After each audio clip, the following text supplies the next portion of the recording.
ମୁଁ ଆପଣଙ୍କର ପ୍ରିୟ ସାଥୀ ସୁବେଦା ଲକ୍ଷ୍ମଣ ସାହୁ ପୁଣି ଗୋଟେ ନୂଆ ଭିଡ଼ିଓ ନେଇ ଆପଣଙ୍କ ସାମ୍ନାରେ।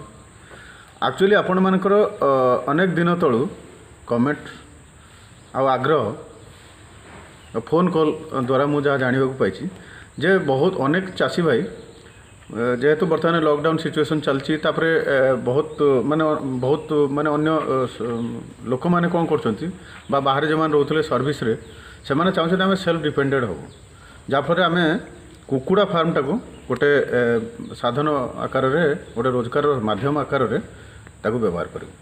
ଆକ୍ଚୁଆଲି ଦେଖିବାକୁ ଗଲେ କୁକୁଡ଼ା ଫାର୍ମରେ ବହୁତ ବଢ଼ିଆ, କାରଣ କୁକୁଡ଼ା ଫାର୍ମରେ ସଡ଼ନ୍ ଆପଣ 1.5 ମାସ 2 ମାସ ଭିତରେ ଆପଣଙ୍କର ଇନକମ୍ଟା ଆପଣଙ୍କ ପାଖକୁ ପଳାଇ ଆସେ, ଯାହାଫଳରେ ଆପଣ ପରିବାର ଚଳାଇ ପାରିବେ।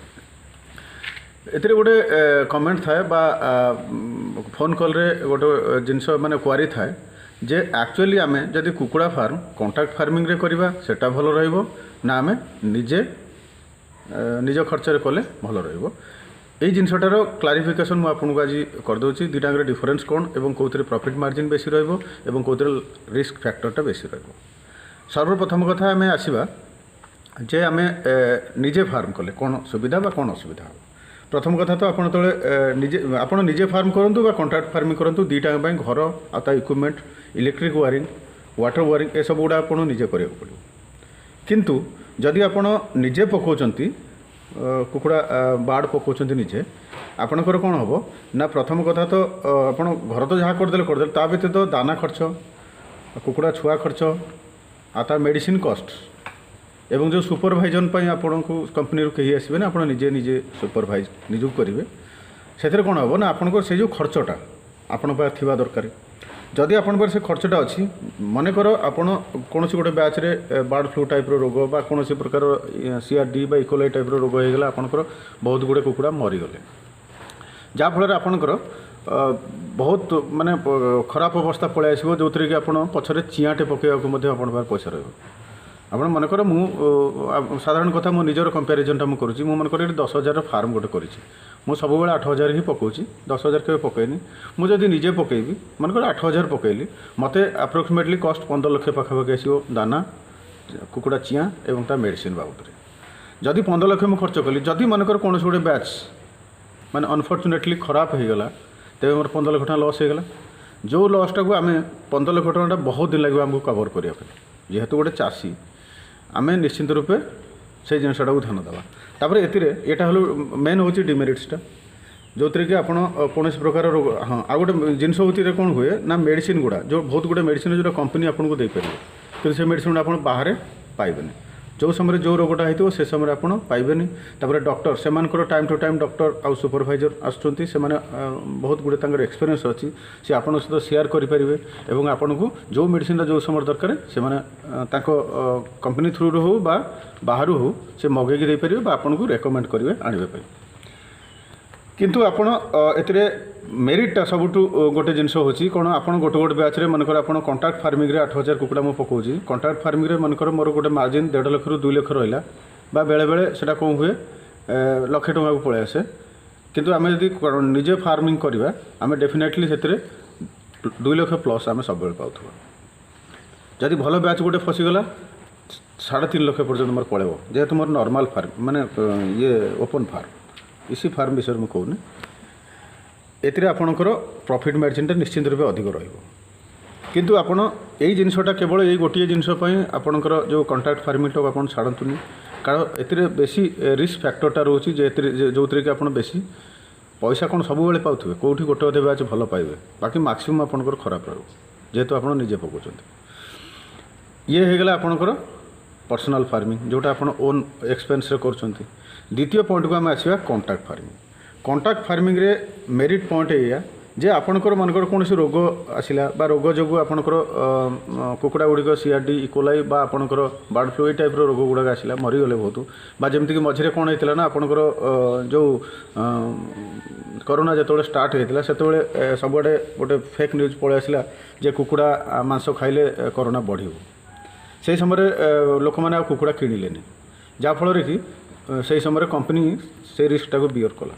କୁକୁଡ଼ା ଗୁଡ଼ା ନେଇକି ତାର ପୋତି ଦେଉ ବା ତାର ଶସ୍ତାରେ ବିକୁ ଯାହା କରୁ, ସେ ଆପଣଙ୍କୁ କମ୍ ସେ କମ୍ ଆପଣ ଲେବର କଷ୍ଟ ପ୍ଲସ୍ ଆପଣଙ୍କର ଜସୁଟାର କଷ୍ଟଟା ଦେଇଦେଇଛି ଏବଂ ଦେଇଥିଲା, ସବୁ କମ୍ପାନୀ ଦେଇଛନ୍ତି। ମୁଁ କୌଣସି କମ୍ପାନୀକୁ ଡିଗ୍ରେଡ୍ କରିବିନି। ସେଇ ସିଚୁଏସନ୍ରେ ଆପଣ କ'ଣ କରିଥାନ୍ତେ ଯଦି ଆପଣ ସେଲ୍ଫ କରିଥାନ୍ତେ, କିନ୍ତୁ ସେଇ କ୍ଷେତ୍ରରେ ସେମାନେ ଆପଣଙ୍କୁ ସେଭ୍ କରେ। ତାପରେ ସେକେଣ୍ଡ ଥିଙ୍ଗ ହେଉଛି ଏଥିରେ ଟିକେ ଡିମେରିଟ୍ ରହେ ଏଇଆ ଯେ ଆପଣଙ୍କର ଦାନାଟା ସରି ପଇସାଟା ଟିକେ ମାର୍ଜିନଟା କମ୍ ରହେ। ସିଏ ତାଙ୍କ ହିସାବରେ ତାଙ୍କୁ କଷ୍ଟିଂ ବନେଇଥାନ୍ତି ଏବଂ ସେ କଷ୍ଟିଂ ହିସାବରେ ଆପଣ ଅପ୍ ଆଣ୍ଡ ଡାଉନ୍ ରହେ, ଯାହାଫଳରେ ଆପଣ ପଇସାଟା ଆପଣ ଟିକେ କମ୍ ମାତ୍ରାରେ ପାଇବେ। ବା ଯଦି ଆପଣ ଭଲ ରେଜଲ୍ଟ କଲେ ବା ଭଲ ମ୍ୟାନେଜମେଣ୍ଟ ଆପଣଙ୍କର ରହିଲା, ଆପଣଙ୍କ ଡେଫିନେଟଲି ଟିକେ ଅଧିକ ଭଲ ପ୍ରଫିଟ୍ ପାଇବେ। ଆଚ୍ଛା, ଏଥିରେ ଆଉ ଗୋଟେ ପ୍ଲସ୍ ପଏଣ୍ଟ ଏଥିରେ ରହୁଛି କ'ଣ, ଆମେ କମ୍ପାନୀରେ ଯଦି କଣ୍ଟ୍ରାକ୍ଟ ଫାର୍ମିଂ କରିବା, କମ୍ପାନୀ କଣ୍ଟ୍ରାକ୍ଟ ଫାର୍ମିଂରେ ଆପଣଙ୍କର ଦାନାଟା ଆସିବାର ଚିନ୍ତାଟା ତାଙ୍କର, କାରଣ ତାଙ୍କର ଯାହା ହେଲେ ମଧ୍ୟ ଦାନା ଆଉ ଚିଆଁ ସେ ଠିକ୍ ସମୟରେ ଆଣିକି ଦେଇଦେବେ। ତାଙ୍କର ଫ୍ୟାକ୍ଟ୍ରି ସେମାନେ କରିଛନ୍ତି, ସେ ଜାଗାରୁ ଆସୁଛି। କିନ୍ତୁ ଆମେ ବେଳେବେଳେ କ'ଣ ହୁଏ, ଯେମିତିକି ରୋଡ଼ ଜାମ୍ ହେଇଗଲା ବା ଷ୍ଟ୍ରାଇକ୍ ହେଇଗଲା ବା ଆପଣଙ୍କର କୌଣସି ଯେମିତି କରୋନା ସମୟରେ ସବୁ ଲକଡାଉନ୍ ଆଣ୍ଡ ସଟ୍ଡାଉନ୍ ହେଲା, ସେ ସମୟରେ ଆମେ ଦାନାଟା ଠିକ୍ ସମୟରେ ପାଇପାରିବାନି, ଯେଉଁଟାକି ଆମକୁ ବହୁତ ବଡ଼ ଗୋଟେ ଲସ୍ ହେବ ବା ଗୋଟେ ସେମିତି ଗୋଟେ ସିଚୁଏସନ୍ ହେବ ଯେଉଁଥିରେ କି ଆମେ ମ୍ୟାନେଜ୍ କରିବା ବହୁତ ବଡ଼ କଠିନ ହେବ।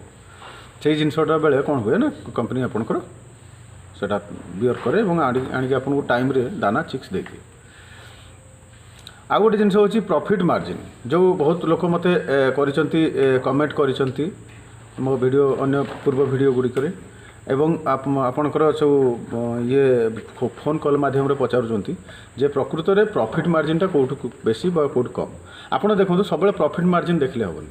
ଆପଣ ମନେକର ନିଜେ ପକାଇଲେ, ଆପଣ 5ଟା ବ୍ୟାଚ୍ ପକାଇଦେଲେ କି 6ଟା ବ୍ୟାଚ୍ ଗୋଟେ ବର୍ଷରେ ପକାଇଲେ, ଆପଣ କ'ଣ କରିବେ, ଯେହେତୁ ନିଜେ ଖର୍ଚ୍ଚ କରୁଛନ୍ତି, ଆପଣ ସବୁବେଳେ ଚେଷ୍ଟା କରିବେ ଯେ ଗ୍ୟାପିଂ ପିରିୟଡ଼ଟା କମ୍ ରଖିବାକୁ। ସେଥିରେ ଆପଣଙ୍କର କ'ଣ ହୁଏ, ରୋଗର କୀଟାଣୁ ଗୁଡ଼ାକ ଠିକ୍ ସମୟରେ ଯାଇନଥାନ୍ତି ଆପଣଙ୍କ ଫାର୍ମକୁ। ତାପରେ ଆଉ ଯେଉଁ ପ୍ରଫିଟ୍ ମାର୍ଜିନ୍ଟା କ'ଣ ହୁଏ, ଯେ ଆମେ ମନେକର 5ଟା 6ଟା ବ୍ୟାଚ୍ କଲେ, ସେଥିରେ ଗୋଟେ ଅଧେ ବ୍ୟାଚ୍ ଆପଣଙ୍କର ଭଲ ରହିବ, ବାକି ମାକ୍ସିମମ୍ ବ୍ୟାଚ୍ ଆପଣଙ୍କର ନିଶ୍ଚିନ୍ତ ରୂପେ ଖରାପ ରହିବ। Due to supply of feed ଠିକ୍ ସମୟରେ ଆସିବନି, ନଚେତ ଆପଣ କୌଣସି ଗୋଟେ ମେଡ଼ିସିନ୍ ପାଉନଥିବେ, ନଚେତ ଆପଣଙ୍କ କୁକୁଡ଼ା। ହଁ, ସବୁଠୁ ବଡ଼ ଇମ୍ପୋର୍ଟାଣ୍ଟ ଏଇଠି ପଏଣ୍ଟ ହେଉଛି କ'ଣ, ଆପଣ ଯଦି ସେଲ୍ଫ ଫାର୍ମିଂ କଲେ, ସେଥିରେ କ'ଣ ହେବ, ଆପଣ ମାର୍କେଟିଂରେ ସମସ୍ୟା ହେବ। ଆପଣ ଏତେ ଗୁଡ଼ିଏ କୁକୁଡ଼ା 8,000 କୁକୁଡ଼ା କାହାକୁ ବିକ୍ରି କରିବେ, ମନେକର ଲୋକାଲ୍ ମାର୍କେଟରେ କାହାକୁ ବିକ୍ରି କଲେ, ସେ କ'ଣ କରିବେ, ବାକିରେ ଆପଣଙ୍କଠୁ ନେବାକୁ ଚେଷ୍ଟା କରିବେ। ପ୍ରଥମେ ପଇସା ଦେବେ, ତାପରେ ଆପଣଙ୍କୁ ଠକିବା ଆରମ୍ଭ କରିବେ। ତେଣୁ ଏଇଟା ହେଉଛି ସାଧାରଣ କଥା, ଯେଉଁଟାକି ଆପଣଙ୍କର ବହୁତ ବଡ଼ ରିସ୍କ, ଯେଉଁଟା ମନିଟାରୀ ରିସ୍କ। ସେ ମନିଟାରୀ ରିସ୍କଟା ଆପଣ କମ୍ପାନୀ ବିୟର୍ କରେ। କମ୍ପାନୀ ଫାର୍ମିଂ ହେଲେ, କଣ୍ଟ୍ରାକ୍ଟ ଫାର୍ମିଂରେ ହିଁ ହୁଏ। ଆଉ ଯଦି ଆପଣ ନିଜେ କରୁଛନ୍ତି, ସେଲ୍ଫ ଫାଇନାନ୍ସିଂ କରୁଛନ୍ତି, ତେବେ ଆପଣଙ୍କର ଏଇଟା ସବୁଠୁ ବଡ଼ ଡିମେରିଟ୍ ରହିବ। ଏଇ ଜିନିଷ ଗୁଡ଼ିକ ପ୍ରତି ଆପଣ ଧ୍ୟାନ ଦିଅନ୍ତୁ ଏବଂ ଆପଣଙ୍କର ଯେଉଁମାନଙ୍କର ମୁଣ୍ଡରେ ଗୋଟେ ରଙ୍ଗ ଆଇଡ଼ିଆ ରହିଛି ଯେ କଣ୍ଟ୍ରାକ୍ଟ ଫାର୍ମିଂ କଲେ କମ୍ ପଇସା ମିଳୁଛି, ପ୍ରଫିଟ୍ କମ୍ ମିଳୁଛି ଏବଂ ଆମର ଯଦି ଆମେ କରିବା ସେଲ୍ଫ ଫାଇନାନ୍ସ କରିକି ଆମେ ଫାର୍ମିଂ କରିବା, ଆମର ଅଧିକ ପ୍ରଫିଟ୍ ରହିବ, ସେ ଜିନିଷଟା ଆପଣ ମୁଣ୍ଡରୁ ଓହ୍ଲେଇ ଦିଅନ୍ତୁ, କାରଣ ଏଇଟା ବହୁତ ବଡ଼ ରିସ୍କ ରହିବ ଆପଣଙ୍କ ପାଇଁ। ଆଉ ଆପଣ ଯେଉଁ ଜିନିଷ ଗୁଡ଼ାକ କରୁଛନ୍ତି, ଏଇ ଜିନିଷ ଉପରେ ମନେକର ଆପଣ ସେଲ୍ଫ ଫାର୍ମିଂ ଗୋଟେ କଲେ, ବିଭିନ୍ନ ପ୍ରକାର ରୋଗ ରହିଛି, ଯଦି ଆପଣ ନିଜେ କରୁଛନ୍ତି, ସେ ରୋଗର ବିଭିନ୍ନ ପ୍ରକାର ମେଡ଼ିସିନ୍ ଏବଂ ଷ୍ଟାର୍ଟିଂରୁ ନେଇକି ଏଣ୍ଡିଂ ପର୍ଯ୍ୟନ୍ତ ଯେଉଁ ତା'ର କେୟାର ଆଣ୍ଡ ମେଣ୍ଟେନାନ୍ସଟା, ତାପରେ ମୋର ପୂର୍ବ ଭିଡ଼ିଓ ଗୁଡ଼ିକ ଅଛି। ଆପଣ ଡେସ୍କ୍ରିପସନ୍ ବକ୍ସରେ ଯାଇ ସର୍ଚ୍ଚ କରିପାରିବେ ଏବଂ ସେ ଭିଡ଼ିଓ ଗୁଡ଼ିକ ଦେଖିକି ଆପଣ ସେଥିରୁ ବହୁତ ଗୁଡ଼ିଏ ଜିନିଷ ଶିଖିପାରିବେ। ଯଦି ଆପଣଙ୍କର ଏଇ ଭିଡ଼ିଓ ଉପରେ ଆଉ କିଛି କ୍ୱାରି ଆଣ୍ଡ କମ୍ପ୍ଲେନ୍ ଅଛି, ତେବେ ମୋର ଫୋନ୍ ନମ୍ବରରେ ଆପଣ କଣ୍ଟାକ୍ଟ କରିପାରନ୍ତି। ଆଉ ଫୋନ୍ କରିବାର ସମୟ ହେଉଛି ସନ୍ଧ୍ୟା 7ଟାରୁ 10ଟା। ଦିନରେ ଦୟାକରି ମୋତେ ଡିଷ୍ଟର୍ବ କରିବେ ନାହିଁ, କାରଣ ଦିନରେ ମୁଁ ଗୋଟେ ଲୋକ ଯିଏକି 10,000 କୁକୁଡ଼ା ଫାର୍ମ ପ୍ଲସ୍ ମୋର ଛେଳି ଅଛି, ମୋ ପାଖରେ 120 ଛେଳି ଅଛନ୍ତି, ମୋର ଗୋଟେ ମାଛ ପୋଖରୀ ଛୋଟଟେ ଅଛି ଏବଂ ଅନ୍ୟାନ୍ୟ ମୁଁ ଅର୍ଗାନିକ୍ ଫାର୍ମିଂ କରେ। ତେଣୁ ସେ ସମୟରେ ଦିନରେ ମୁଁ ବ୍ୟସ୍ତ ରହେ, ମୋତେ ଦିନରେ ପ୍ଲିଜ୍ ଡିଷ୍ଟର୍ବ କରିବେନି। Thank you for watching my video. Bye bye, ନମସ୍କାର, ଜୟ ହିନ୍ଦ।